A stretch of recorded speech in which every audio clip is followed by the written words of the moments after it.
Happy Friday, made and early. As always, just giving you a brief update on the goings on in the school this week. I will obviously give you an update on COVID, but also lots of positive things going on around the school too.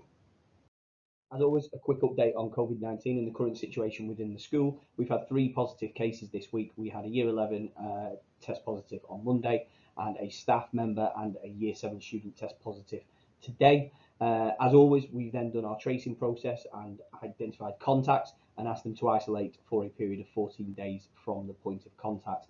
As always, one case is one case too many, and we wish those students a very speedy recovery and the staff member as well. I understand your concerns about the number of cases that we're getting. We've obviously been in the press recently. And what I want to reassure you is that we are not out of line with other schools. As head teachers, we get daily updates. But as I say, we're trying to minimise the risk of spread within school. We obviously can't stop community cases coming in, and we believe that none of the cases we've had this week are linked to any previous cases. But as always, we will continue to minimise risk, and we're being proactive with our risk assessments as well. Just one thing that I wanted to share with you about the handling of equipment. I'm fully aware that some students may not have the opportunity to use different equipment at home and what they use in school, and therefore it is worth wiping down any equipment that they use in school before they use it at home. Whilst we feel that this transmission risk is lower than obviously face-to-face contact, etc., we want to minimise the risk as much as possible to both the students and their families. So please ask your child to do that if that's something that they do in terms of bringing their equipment to school and home from school. I've been overwhelmed by the response to our reverse advent calendar, where we ask our students to give something back to the community. Each tutor group are being asked to donate items to local food banks, such as shampoo or shower gel, long life fruit juice, non-perishable foods. And as I say, the response so far has been absolutely overwhelming. It's been fantastic. And there's still time if you'd like to donate. Next Friday is Festive Jumper Day. I'm looking forward to donning my own festive jumper and donating to charity. All of the houses have identified charities that are close to their actual house lead. And if you can have a look at the letter that's been sent out, that will give you an indication of what we're doing and where that money is going to in more detail, alongside the links that are obviously on this PowerPoint. Christmas lunch is also next week, Wednesday the 9th of December. We'll see Years 8, 9, 10 and 11 have theirs, and on Thursday the 10th of December, Year 7 will have those as well. There's no need to pre-order. The meal will cost £3. Students not wanting a Christmas lunch on that day, however, because of the logistics of it, will need to bring a packed lunch. Certainly one of my favourite competitions, the Bake Off. Normally I get to taste some of these. Unfortunately, in the current climate, I'm not able to.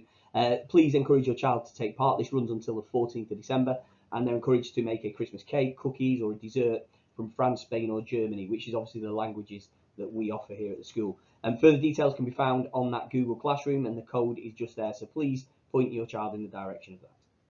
This week we've had Positively Mad in virtually into school, running some presentations for our Year 10 and 11 students about how to effectively study for their exams and also revision skills. We hope that the students found it useful. Certainly the feedback we've had has been absolutely fantastic. And in addition, we also ran a parent session for both the year groups for parents, and that's been recorded as well, but the feedback for that has also been absolutely brilliant. So if you're a parent of a Year 10 or 11 and you want to have a look at those sessions, they will be uploaded to the website soon. Luckily, we escaped the snow, unlike certain areas in Kent and Suffolk and Cambridge and so on. But we have reviewed our snow protocol in the case of adverse weather, and any information will be added to the website. So if snow does indeed fall, all information will be put on our website on the front page, and it will go on the local radio and also on our social media streams as well. Obviously, in the unfortunate event that we have to close the school due to snow, which no one obviously wants, all work that students can access will be on Google Classroom and their subject pages. Just a few other points. First of all, as the weather has turned colder, we're noticing an increased number of parents coming to pick their child up. Please can we ask that we don't, if at all possible, and certainly don't use the Tesco car park for this, because the volume of traffic becomes quite significant and therefore creates a danger for our students. The ideal is that they do indeed walk home, or obviously ride their bike as well. We're changing the one-way system from Monday. We're going to make it even more robust than it currently is. That's part of our ongoing risk assessment and the dynamic risk assessment. Students have been informed today exactly how that works, and we would like your support in encouraging your child to follow those one-way systems. It's one of many barriers we've got to prevent the spread of COVID-19. Thank you to all those who attended the Year 10 Parents Evening. It's great to see so many parents attend the virtual events, and so far the feedback we've had from both the Year 11 and the Year 10 Parents Evening are really positive, and the virtual way is certainly a way that we might consider going forwards. Just a reminder that the last day of term is Friday the 18th of December, and we're going to revert to Monday to Thursday timing, so there'll be a short tutor session followed by lessons 1 and 2 being taught with their teachers, and then lesson 3 will be spent in their tutor area where they'll be shown the final assembly of the term. Departure will then be staggered for year groups between 12:05 and 12:30 to make sure that they remain in their bubbles, and I will write to you in due course with the exact information regarding this. And then the first day back will be Monday the 4th of January, which will be a normal school day. That concludes my weekly update. I wish everyone in #team made nearly a great weekend, and we look forward to seeing the students back again on Monday.